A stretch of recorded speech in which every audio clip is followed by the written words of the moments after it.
Good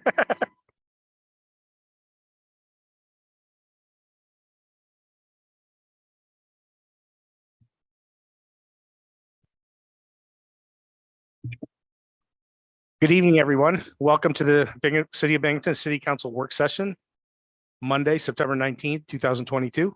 Please stand for the pledge.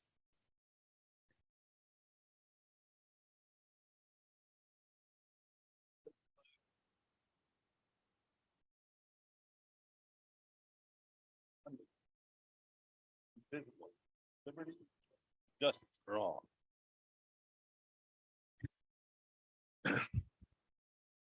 Mr. Clerk, can you do a roll call for us, please?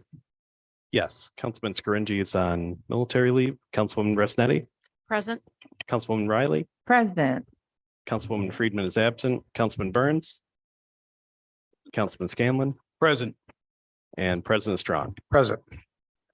That's 5 here, 2 absent, Scaringi and Friedman. Okay, welcome, everyone. It's good to be back down here for the first time in a long time as a regular session with anybody participating in the room. So we welcome everyone. So we will get right to it. We have Terry. Terry. RL 22-219.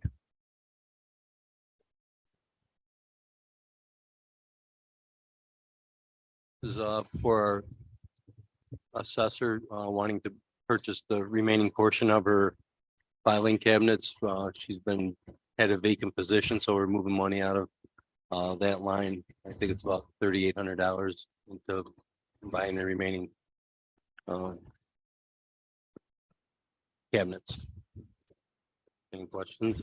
Okay, any questions for Chuck Shager on RL 22-219?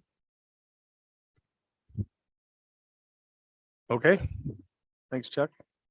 Steve, I saw Steve come in.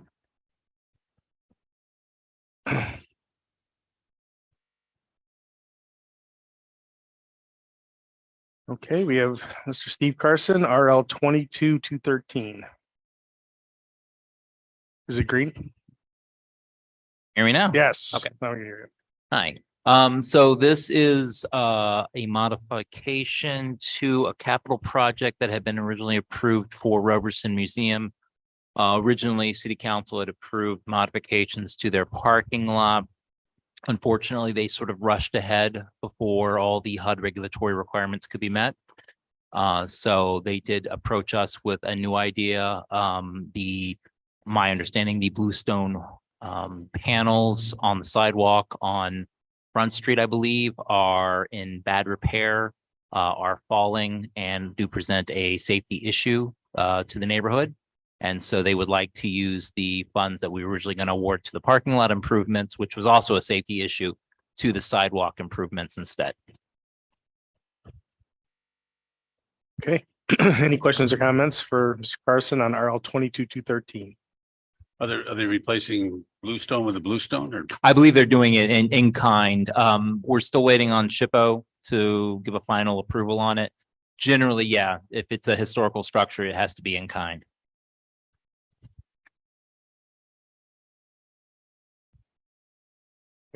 Councilwoman Riley, go ahead. Thank you, Council President. How are you, Mr. Carson? I'm doing all right. How you doing? Good, good. I want to just say thank you for these photos so we can look at the urgency in terms of the need, because if this falls, this one just laid, just leaning up against the structure. And just imagine if that had fallen during Blues on the Bridge, we would be in trouble. Well, we collectively. Someone would be hurt. Yes, Absolutely. So now you said the lot has already been taken care of, Yes, they moved ahead with that. It was a lighting improvement to the lot.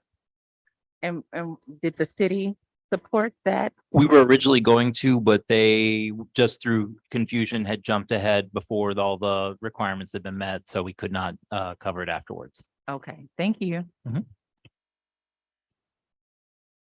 Anything else on RL 22-213? Okay, thank you, Steve. Thank you very Appreciate much. Okay, we will move on to Billy Goodson, RL's 22 211 and 212. Good evening. Good evening. Go ahead when you're ready. We received a check from FEMA DHSES in the amount of $2,533,639.59. I'm requesting an increase to state and federal aid, emergency disaster assistance, and an increase to reimburse owner recovery expenses and professional services for that amount. And I'm asking that it be expedited so that we can pay the owners out of these funds. Okay, any questions for Billy on RLs 22-211 and 212? Oh, you just did 211. I'm sorry, but any questions on RL 22-211? Sorry, I'm kind of looking timidly. I'm used to looking at the screen and get used to the speakers and everything else. And having somebody sitting right there. Okay, RL 22-212. Hey, I'm requesting an increase to our lubricants line to provide for expenses in excess of budget appropriations in the amount of $2,500. It will be taken from our electricity line. Any questions? Questions or comments on either of these RLs 211 and 212? Okay, thank you, Billy. Thank you. I have a question. Oh, Sorry. go ahead. Councilman Burns. Just a really a question, doesn't concern these, but the 30 million that we got for the wall that fell. Where exactly was that? Where exactly did that go in that 30 million? Mr. Chairman, if I could, Thank you. that's an executive session material. Okay. While it became public, it should not have been public. And so I would ask that you want to go into the executive session, discuss that. We Nope. can. But right now, Quite we all should not right. discuss that. Quite all right. Thank you. Thank you. Okay, thank you.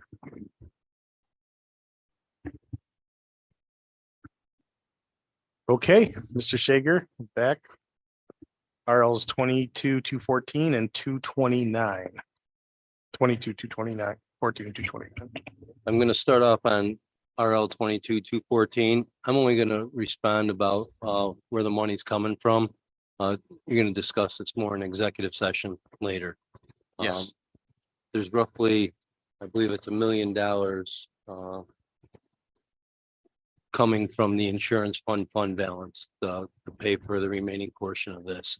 We have basically, actually it's 1.5. We have 1.5 already set aside, and we're gonna have to do another 1.5 roughly, and that'll be coming from fund balance. And any discussions about this will be in executive session later with Brian. Yes, at the end, I would ask that we go into executive session. I can provide more detail about this, but because we're being broadcast on YouTube, we just break up the flow of the meeting to do it right now. But ask that we reserve this at the end of the agenda and come back to it. Can we do executive session on this at the end of the meeting? Is that Yes. possible? And RL 22-229 is to amend the 22 general fund DPW budget. They are short some snow plow blades, and they want to transfer money from temporary services in the snow line to pay for those blades. And I can't remember the exact amount, but I think it's about $13,000, $13,370.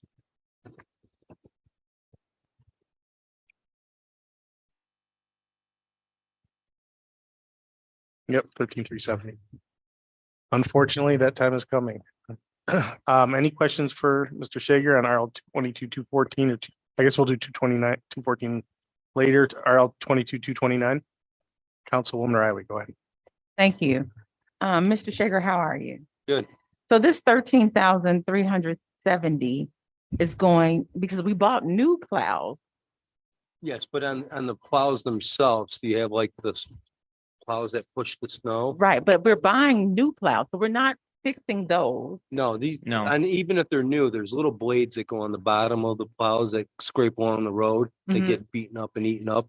through Right, the but year. what I'm saying is if we've not used them for snow yet because we're purchasing them, we wouldn't need to include them in this budget at Yes, this we would. time. Yes. Oh, Yes. we're gonna store it The for, shoes from rubbing across the surface of the roads. so we're buying it to store it So for this is- later. Yes, Okay, thank you, Mr. I'm Shager. stuck.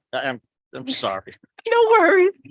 Okay, so how many trucks exactly will this cover and will this last us the entire season? It will not last us the entire season. I don't know how many it will cover, to be honest with you. So we might see this again. We'll probably find it in next year's budget. We Oh. have it. Okay, but they're trying to get prepared for inventory for this year. Okay, thank you for that. Okay, anything else on RL 22-229?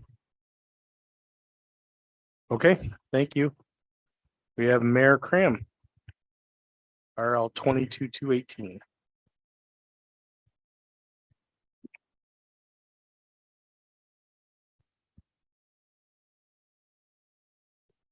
Can you hear me? Yep.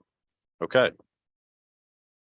The first one, is authorize the submission of funding to Empire State Development. This is included in the packet. So the city is chasing, Restore New York funding through the New York State Office of, Empire State Development. The grant program is to incentivize municipalities to transform, vacant or unused buildings or land into positive community development projects. We've been working with the development team to identify 187 Clinton Street as a possible site for affordable housing development. The ask that we'll be going after Restore New York for is $3 million as part of a $41.2 million total project cost. The city successfully completed a Restore New York project at the former Big Lots Plaza, which we received funds for demolition. That plaza is now Canal Plaza, which is the affordable housing development that has the grocery store on the ground floor. So we think that this is a competitive project that will also serve as an anchor for our downtown revitalization initiative application, which will be submitted shortly. There was a meeting last week that I think at least a couple of council members attended on that. So this is providing basically the ability for the city to apply for this funding, and hopefully we are successful. This is the site of the former DMV on Clinton Street, if anyone was interested in where this exactly was. Questions or comments for the mayor on RL 22-218? Councilwoman Riley, go ahead. Thank you.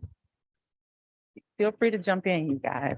But hello, how are you? Good. There was actually one council person that attended that listening session, just for the record. And And it it was you, I think, And it right? was very good. Yes, we had very engaged citizens and Sarah did an amazing job. So I want to go on the record saying that as well. My question though, so all of these properties are zoned commercial except for 34 Jarvis, correct? I think it's actually zoned industrial, and And- Tito Martinez is here, and I Okay, think he's he's looking. covering that later on in the agenda. So our intention is to then take this land, if we're funded, to put low income housing in terms of single family dwellings. What are we thinking? It.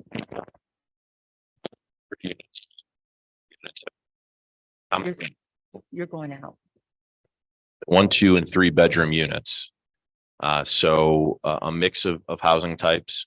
The target is, let's see here. 50 to 60% AMI, Mhm. so affordable housing. Have ground floor commercial space in it, the mixed use environment. And we want to transform Clinton Street to make it a walkable neighborhood, to provide housing that's affordable for families. So folks don't have to get in their car to go places if they need groceries or services. And this would be a spectacular project, in my opinion, that would transform what's currently an overgrown vacant lot into a really vibrant, mixed use project. So the Restore New York application is just one piece of it. In order for any affordable housing project to succeed, it requires typically low-income housing tax credits, a subsidy from New York State, likely local property tax incentives, or other funding, which we've done through our CDBG or home allocation or ARPA allocation. So this is just one step in the process, the Restore New York application. And so this proposal and the idea to launch this one hundred and two unit facility housing structure was put into the revitalization proposal as well? It will be, that's correct. Oh. Okay. And will be subject to planning and zoning approvals, as it gets further down the line. And then will this idea also be incorporated into what's shared in terms of the revitalized Clinton Street that's public facing? Because I don't think that this building, the proposal, the idea was part of that packet. I'm not sure. I think the meeting on Wednesday was more for public kind of generating things, but certainly as part of a DRI plan that's adopted, yes, it would be included as part of that. Okay, thank you. Eva. Go ahead, Councilman Burns. Hi, Mayor. This is, I think you're right. It's a fabulous project. And I saw when the governor, they announced this was going to be in two segments. Like this is round one and there's going to be a round two. Is round two, if we go for round two, is that going to be concentrated still on Clinton Street or? No, that would be, there's multiple Restore New York rounds. There's also special project rounds, which have, I think, a little bit more money behind them. This would be the only project on Clinton Street. I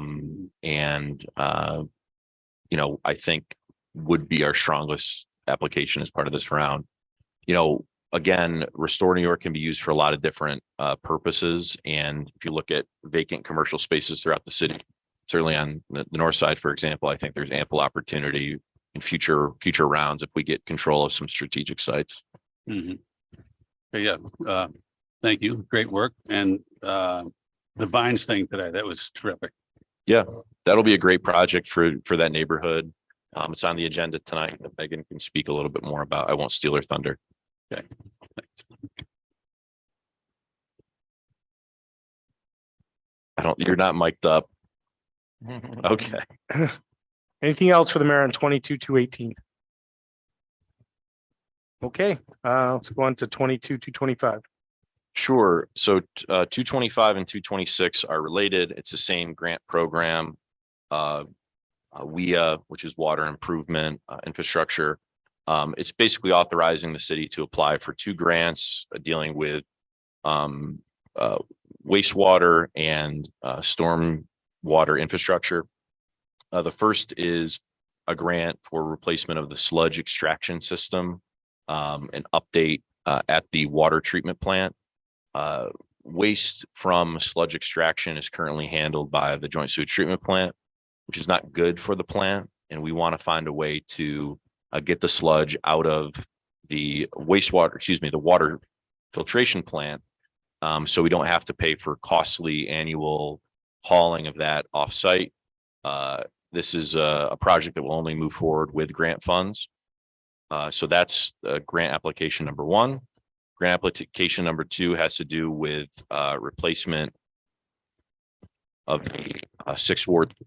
Let me see if my mic can change here. And that runs along the Susquehanna River on the south side, carrying sanitary sewer to the joint sewage treatment plant. This total project cost is going to be in the double digits. And again, something that we're chasing this year for grant funding. Given what's coming out of Washington with the infrastructure money, it's going to be a good year to apply for these. So we need to seek council authorization to apply for the grant.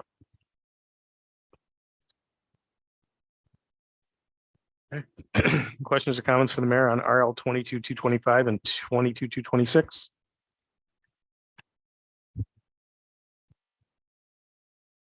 Okay, Thank you. Appreciate it. I'm going to ask everyone else not to use this mic. It's a little haphazard.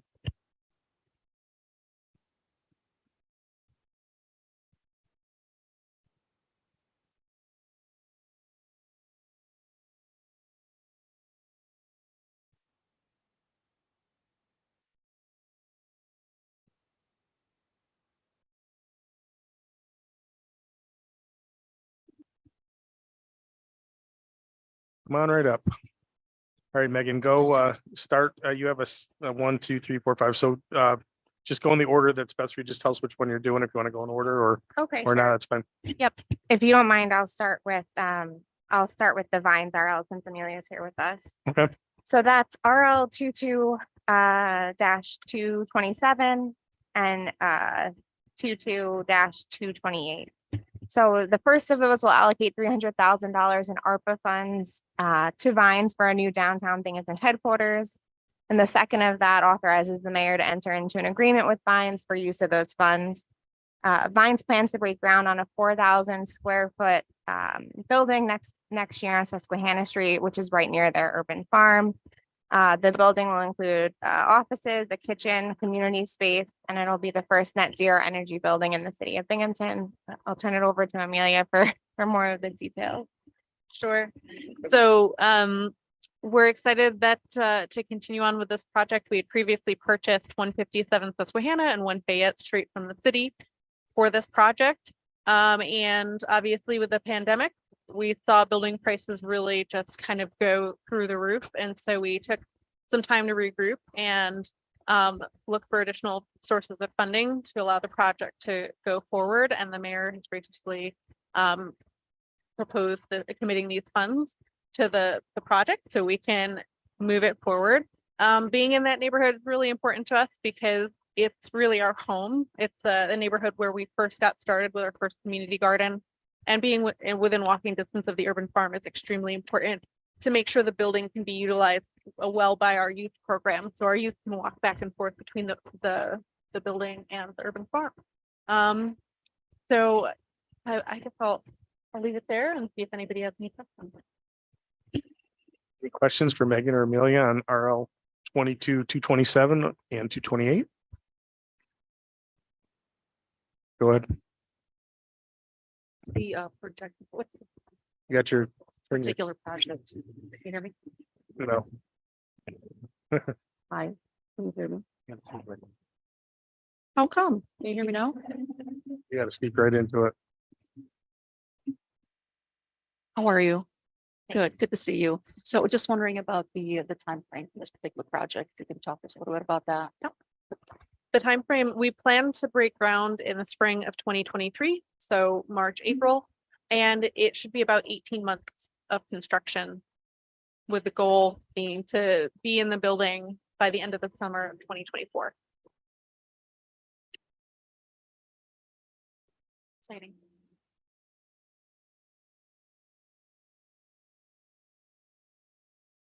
Okay. Anything else on 22, 227 or 228? What? No, not necessarily. Councilwoman Riley, go ahead. You, again, I'm excited about this support of Vines. Vines has done a lot for many, many residents of the city of Binghamton. I did make a comment that I would have liked to have heard about the what did I write you all about last time? The press conference, although it's not in my district. Again, when we support things, it's great to lend support publicly as well. But again, thank you for being here and explaining the timeline. We look forward to the ribbon cutting.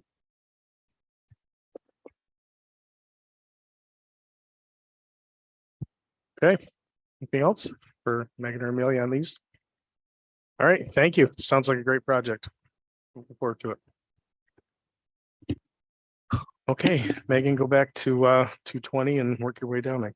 Okay, so RL 22, 220 through 224 are all related. So I'll run through them as a sort of a batch unless council members have questions, feel free to interrupt. RL 22-220 is to allocate $1 million in ARPA funds for a new youth fund. This is what the mayor announced during his budget address last week. The money will support programs and services for children and teens in the city of Binghamton. RL 22-221, this authorizes the mayor to enter into an agreement with the Community Foundation for $500,000 of that new youth fund. Under the agreement, the Community Foundation will partner with the city to get those funds out the door and into the hands of local nonprofits serving city of Binghamton youth. Next one on the list, 222, this authorizes the mayor to enter into an agreement with the Binghamton City School District. This is for $250,000 of ARPA funds. to support new youth programming through a Syracuse-based nonprofit called Street Addiction Institute. Street addiction provides trauma-informed intervention for youth impacted by neighborhood conflicts and their families. The school district approached the city about partnering with us to bring this program into the city of Binghamton based on the success that they had in Syracuse. There should be some additional background information on that nonprofit in your packets. 22-223, this authorizes the mayor to enter into an agreement with Lord's Youth Services for $150,000. Councilwoman Riley, go ahead. You, I know you said stop you if we have specific questions. So this allocation of $250,000 for the the Street Addiction Institute, Inc. Is this, how long of a term will this cover for the school district? Do we know?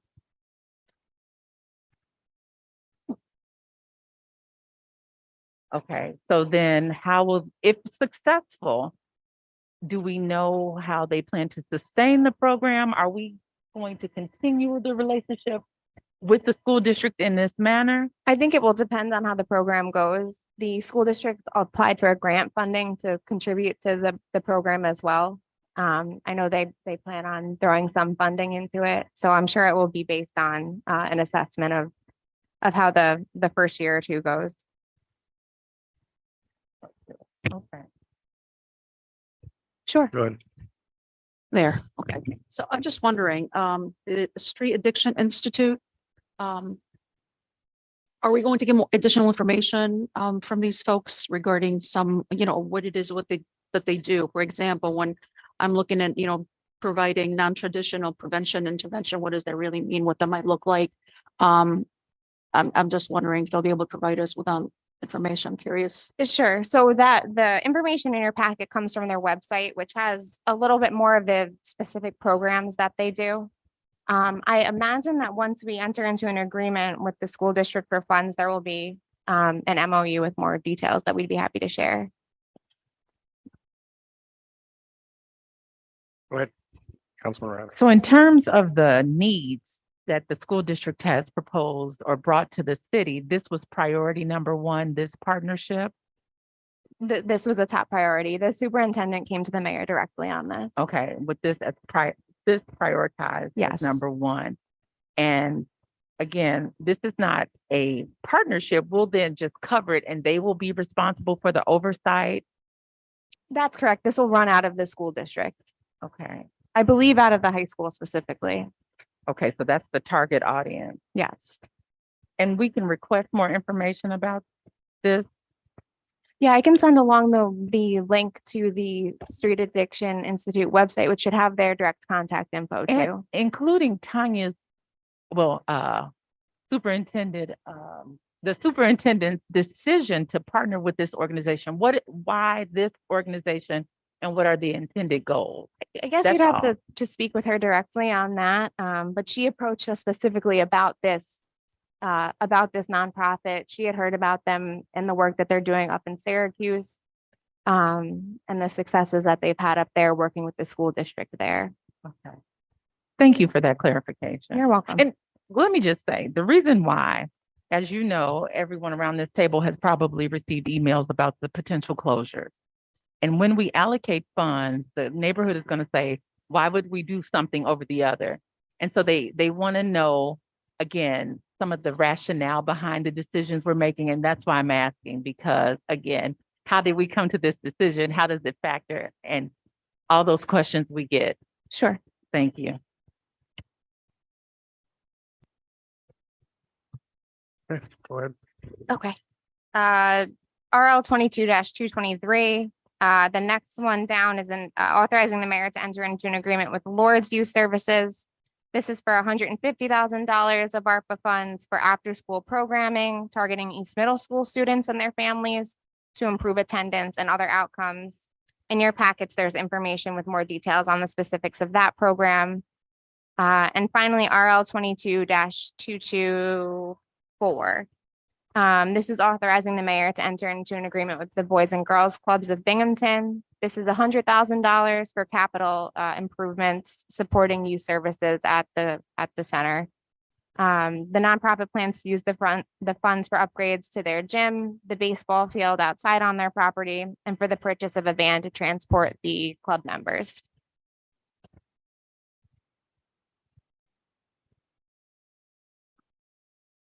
Questions, comments for Megan on any of the RL series 220 through 224?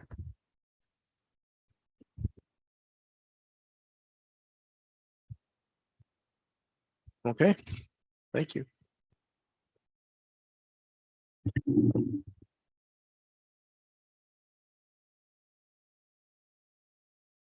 Vito, come on up.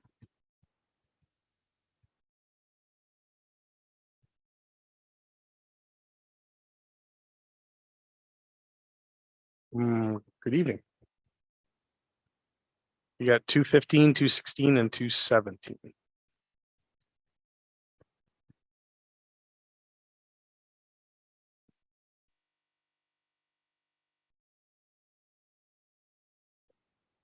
Yes, okay, hello? Yep. Yeah, I got you. that's good. I like that.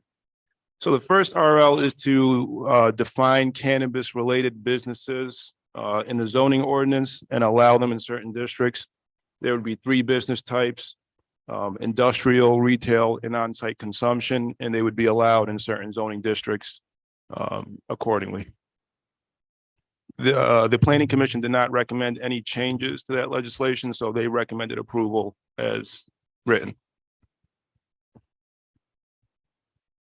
Okay, any questions or comments for Tito on RL 22-215? I have a question. Go ahead, Councilman Burns. Thank you. Hi, Tito. Hi. Kind of go back to my question I had for you at the planning commission. And that is the actual smoking of marijuana.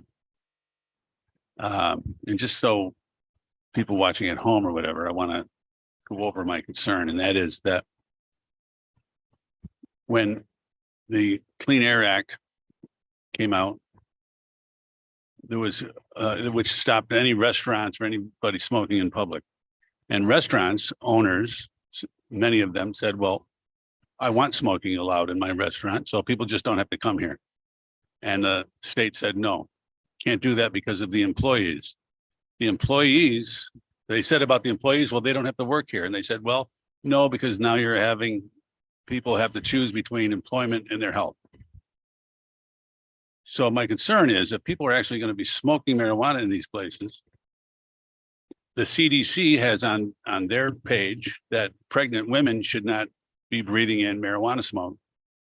We could have young women working there that are pregnant. They don't know they're pregnant, so be doing damage just because they need a job. They'd be doing damage to their unborn child. And also,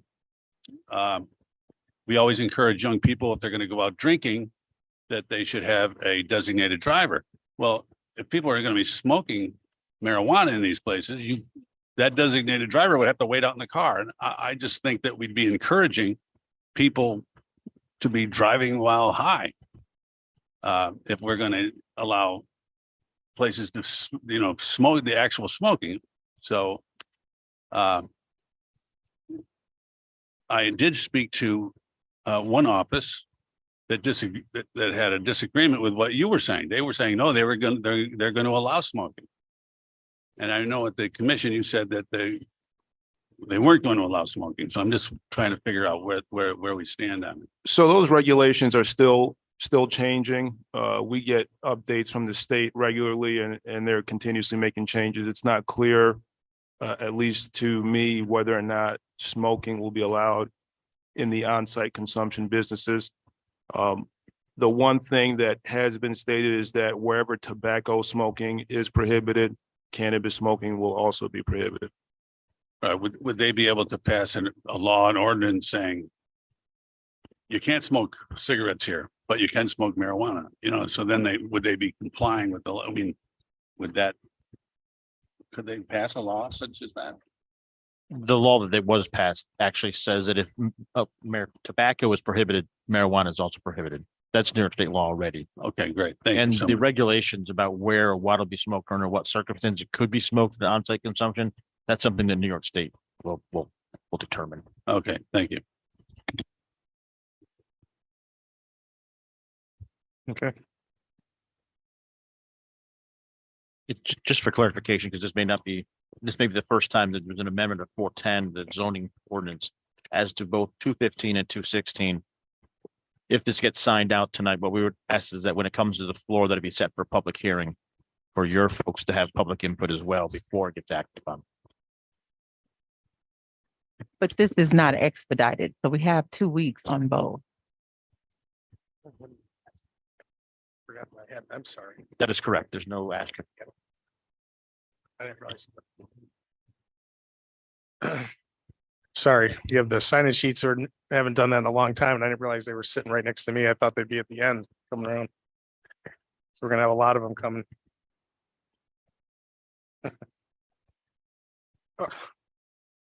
I have a quick question. So the public hearing won't be set until the business meeting, or can it be set now so that it occurs at the business meeting? That is for the body to decide.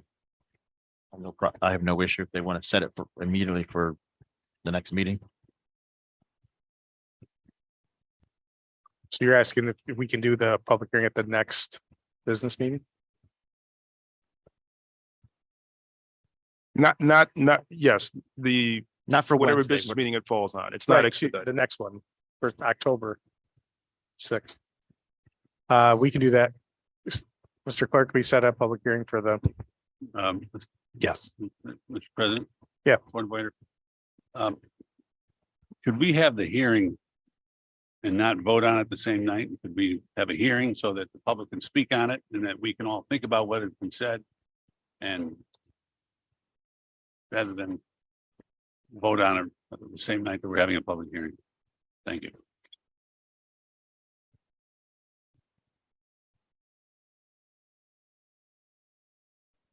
we can either do that or we can get out. Okay.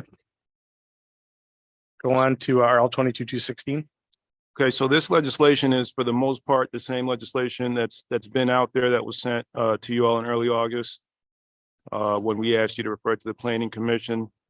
Just to recap, it makes it so that groups of 4 or more students, college students, is not considered a family and therefore can't occupy a dwelling unit in the R1 and R2 districts and can only occupy a unit in the R3 district with planning commission approval. It also rezones a portion of the west side to R3 so that landlords in the heavily student occupied area can either have their properties become legal or seek legal status through the planning commission. So those are still the main objectives. The only change that was recommended by the planning commission is that congregate living facilities, AKA these student housing units, would be able to provide parking off-site within 250 feet. Right now, congregate living requires parking on-site, which is physically impossible in a lot of these properties in the target area. And the planning commission's position is that granting some flexibility on the location will encourage landlords to actually go out and secure off-street parking for their tenants, which will help address the parking issues in the area. So that's the only change that they recommended. So I will take any questions. Questions on RL 22-216, Councilwoman Riley. Thank you again, Tito, for coming down.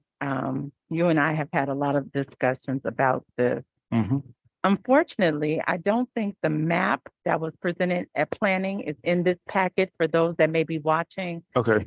just so we can make sure. I mean, I know they can look at on the planning meeting agenda and pull it down, but there are specific questions that I would like you to help me clarify based upon this map. And we talked about it during the zoning planning meeting as well. So just clarify for me, a 4-bedroom, single-family house that has 2 tenants in one of the bedrooms would then not, or would it be one of the, based upon this description, 4 or more would be out of compliance? It's based on the unit or the inhabitant? So the use is going to be based on the number of bedrooms structurally. The rule about the family and the functional equivalent to a family, that's based on number of individuals. Okay, so if you're outside of the zone and you have 5 students in a 4-bedroom, then you are out of order. They are Cor- not a family, Correct. and If they they're, can be penalized if we start a process. yes, that could be prosecuted. So Okay, so those five students on the lease living in one dwelling unit would not be permitted in the R1 and R2. And if it is in the R3, it would only be permitted if that is a legal congregate living.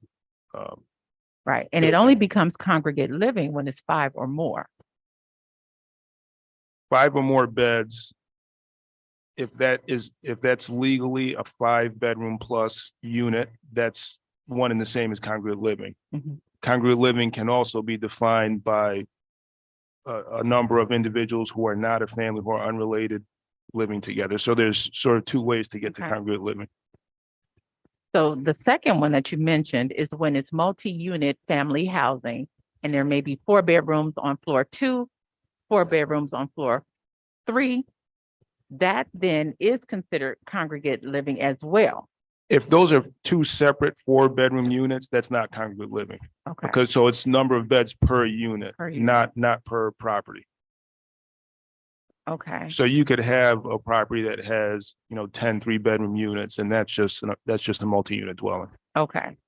Now, as I shared during the zoning meeting, I keep saying planning and zoning meeting, but we talked about the grandfathering in. So what was kind of not discussed here is that if there are dwellings in the newly designated zone that have the 5 or more units that have already sought approval for this congregate living type of establishment, they will not have to be held to the same standard of what we are outlining here. So I want you guys to really understand that. So that means you can have 10 people in a dwelling, one of those lovely Abel Bennett houses, 10 cars, and they are not held to the requirement of some of the properties that may be forthcoming, seeking or falling into this congregate living definition. What we as a council can do is add stipulations to support the spirit of the neighborhood, what we want to see. And those of you that used to live in this area, what we typically see. So for example, if you have 10 people, perhaps you should have a place to park. Also, if you have multi-units or are now a congregate living facility, perhaps having a dumpster so that we don't have 12 individual bags strewn in front of the property. So those are things I want council to consider that I've been receiving via email, and I'm going to ask many of them to come to council to verbalize this themselves. So Can I ask a question? Yeah. Are you aware of any buildings that meet that description that are in the Able Bennett tract that have already received or been grandfathered in any way approved? Yes, I just want to Living? clarify that a little bit. So in where congregate living is legal, if you have a legal 5-bedroom, then you can use it as congregate living. Where congregate living is not legal in the R1 and R2s, it really doesn't matter how many bedrooms you have. It has to be occupied by a family. And so, Or the functional equivalent of a family? or the functional equivalent of family. So for most of, so. My the understanding Able is Bennett- most of the Able Bennett tract is either 1 or 2 family, Correct. And which so, means that they would not be allowed, congregate living would not be allowed there unless it got a use variance, which I don't think we've ever. not on this new map that's extended, because there are Abel Bennett's on that part of Chestnut. I don't recall what the eastern boundary of the Abel Bennett is off the top of my head. But the vast majority of the Abel Bennett, it will not. Right. But, uh, but it does allow include, congregate I living. believe that the buildings that are included along Chestnut Street might be Abel Bennett tract, but those are all multi-unit dwellings already. no, sir. I would be shocked if they weren't. The way we drew the boundary was we overlaid property owners onto the map. And where we found that all the properties were owned by LLCs, many of which are known to us to be student landlords, that's what was included. We made an effort to exclude properties that were owned by local homeowners. Right. If you look at the map, there is, I don't want to disclose. Do you have a the specific address. property you would like to give us after No. off the record? Later. Okay. Yeah, yeah. But, and it's been brought up because although they are housed in between some things that are not according to our ordinance, it has become a problem. So, and then, so if you're still outside of this border and you have 3 bedrooms, but you're still less than 4 students, that's okay? Technically, that's not okay. What the legislation does specifically is, right now, if we receive a complaint that a group of unrelated individuals is living in a residential zoning district, we have to go investigate and make a case. This just gives us a little bit of a shortcut when you have 4 or more students, because there's no case to be made other than these are students, and therefore they're not a family. If you have 3 unrelated individuals that are not related, we could still investigate that and they can appeal, same as they can now. Okay. Thank you. That concludes my question. You reminded me also that the planning commission did recommend that city council give some consideration to the issue of garbage and waste disposal. There was no firm recommendation from them on a specific zoning amendment, but they thought it was something that you all could think about.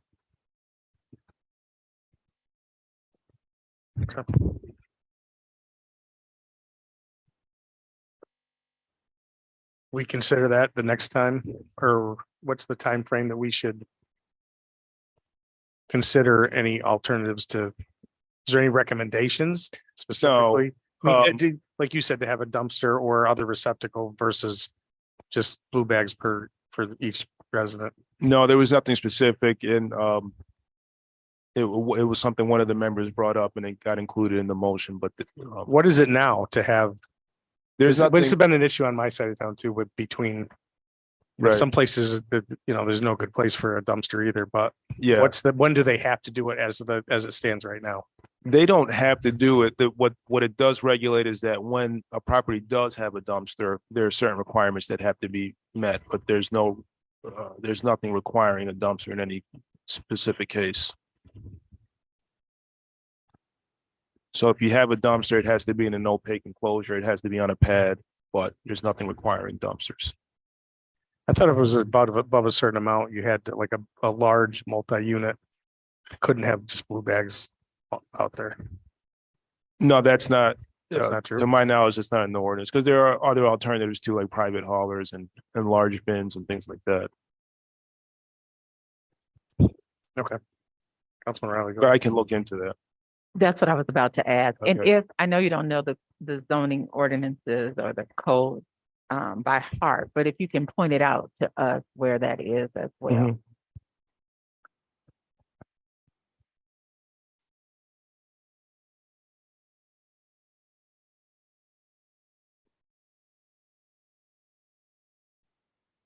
Okay. RL 22-217. So the last one is to rezone 187 Clinton Street, which right now is I2 light and medium industrial to C4 neighborhood commercial. The properties along Clinton Street to the north, east, and west of this property are all C4 neighborhood commercial. That's the character of that zoning district in that corridor. This property was zoned industrial in 2006 because it goes all the way back to the railroad. But that presents an issue because dwelling units are not allowed in industrial zoning districts. So we do have that Restore New York project that we're hoping to get awarded.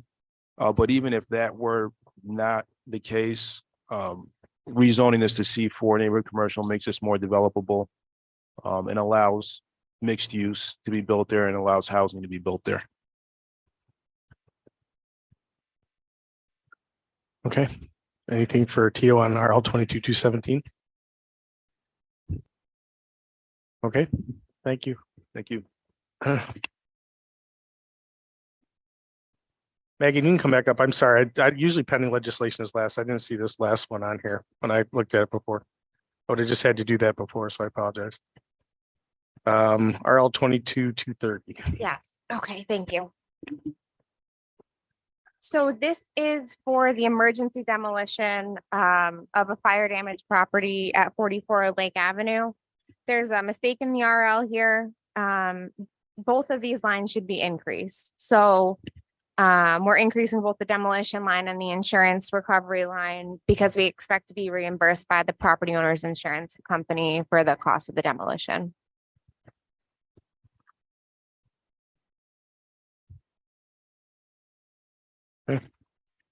Brian, you said that doesn't happen very often. Doesn't happen all the time. Okay. We try Any to make movement on that one on Conklin Ave? The 159, we got to check the 100,000. Oh, good. Okay, This property has insurance, so good. Okay. prospects was- are good. Being cynical, I apologize. Appropriately so. Okay, any questions or comments for Megan on RL 22-230? And then if I could, Councilman Strawn, I have just Go ahead. one thing on the Councilman Burns' comment on the cannabis public hearing. It's my understanding, and Brian, correct me if I'm wrong, but past practice is to have that legislation on the agenda to be voted on. And if there are no or limited public commenters, council would go ahead and vote. If there is sort of an outpouring of public comment, it could be held over, but you'd have it on there for a vote. It's up to council, but that's my understanding of past practice. That's fine. It is. Okay. Thank you.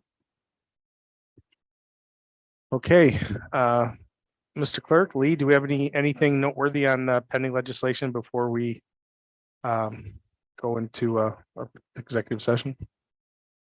No, we just have some budget transfers on here and the sale of 14 College Street and the construction management extension over at Marabdo Stadium.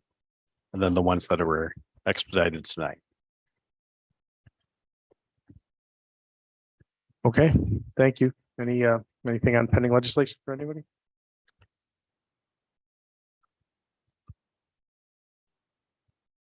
Yeah, I would ask, there be a motion to go into executive session, to discuss the resolution of litigation. I move that we move into executive session to discuss the results of the litigation. Second. All in favor? Aye. Okay, Lee, let me tell us when we can do that. Mr. Chairman, if I could, just before we go off, Go ahead. there are no further items after this.